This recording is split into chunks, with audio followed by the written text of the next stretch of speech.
Hey, this is Joe from Home Studio Corner. I get this question a lot. If you do any live recording where you're recording, multi-track recording concerts or church services or things like that, you run into this problem where you've got a big session with a bunch of songs on the timeline, and afterwards, you probably want to mix these songs, and you'd rather have each song in its own session, right? So you can do EQ and compression appropriate to that specific song, any automation that you want to do, and then when you go on to song 2, you're free to do what you want, and you're not locked into all the decisions you made on song 1. That's the beauty of a digital system. However, if everything's in one big song, how do you separate them out? That's a common question that I get, and I'm going to show you exactly how I do that in this video. But first, let me show you the wrong way. A lot of people will come into something like this, and they'll say, okay, I need to separate these out.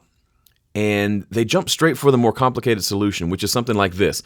They select the first section, the first song, and they come up here and they do export stems. And they say, I'm going to export all these stems. And they set everything up. They export between the loop and they say, okay.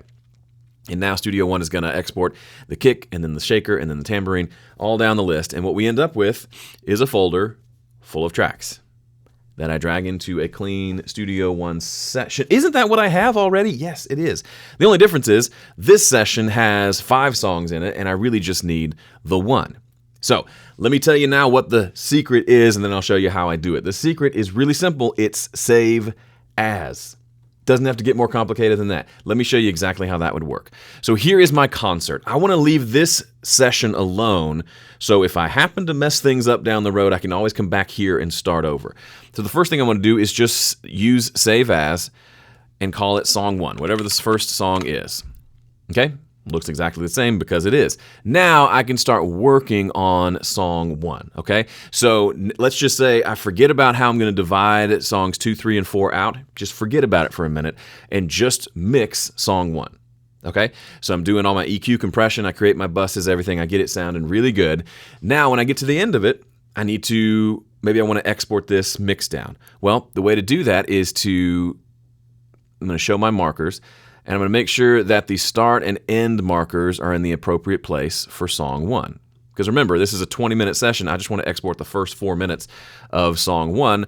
And I can come here and I can say export mix down.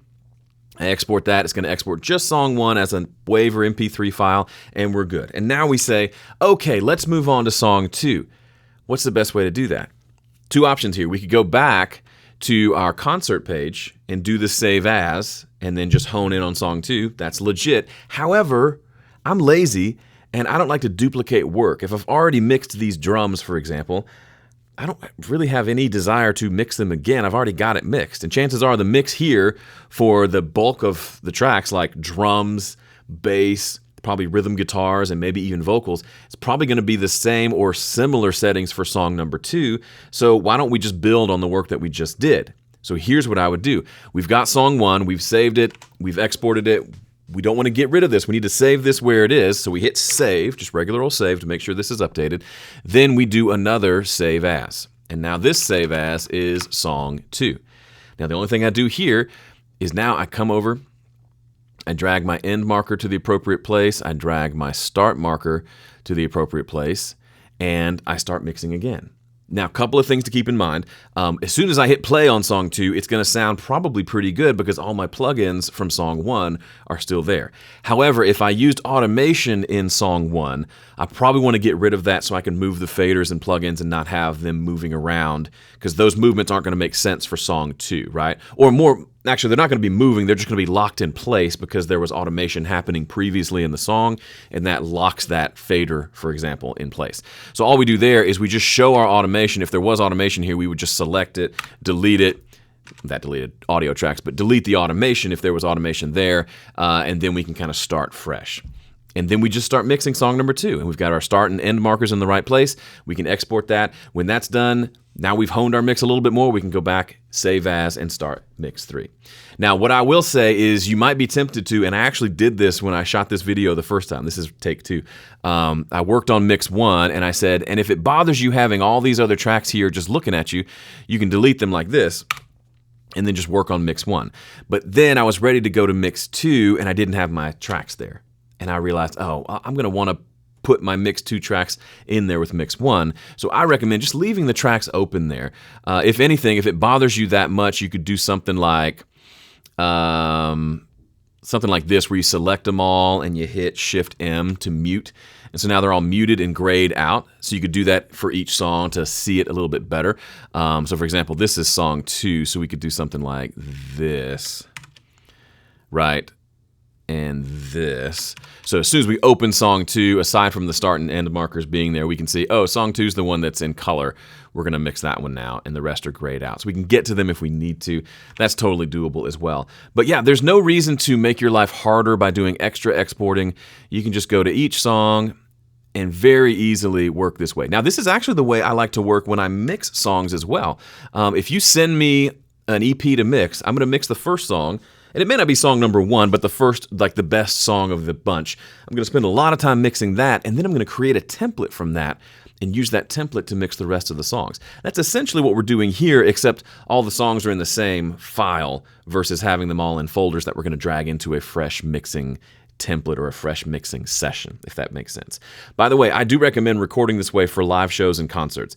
It's a lot easier to just hit record and leave and turn it off at the end of the night than it is to create new songs and new sessions for every song. Whoever's doing that between songs, it's stressful. Something might mess up. If you've got it recording and working, let that baby record for the entire length of the song. Then you can always separate them later. And as you can see, it's very easy. However, if you're recording in the studio, like I've done tracking sessions in my studio, I would not do it this way. I would record everything in the first song. I would save that as a template.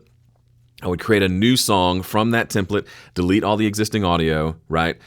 Save that as a template without audio now, and then record song 2 here. Then I would open up a new song for song 3 and record there. I'm basically doing this work preeminently because ideally I just have each song in its own session, because especially on recording days, you may record different stuff. For concerts, do this, record it all in one session using Studio One or Capture or whatever system you use. And then for studio work, record each song on its own, because you can spare that extra 5 minutes to set up each new song, and it'll make your life easier on the back end. All right, that went a little bit longer than I expected, but I hope it was helpful for you. Thanks for watching. If you like mixing and you want to practice mixing more and specifically learn a more logical and structured approach to your mixes, and you haven't checked out my 5-step mix guide yet, it's free. Check it out at 5stepmix.com. My gift to you. Thanks for watching. See you in the next one.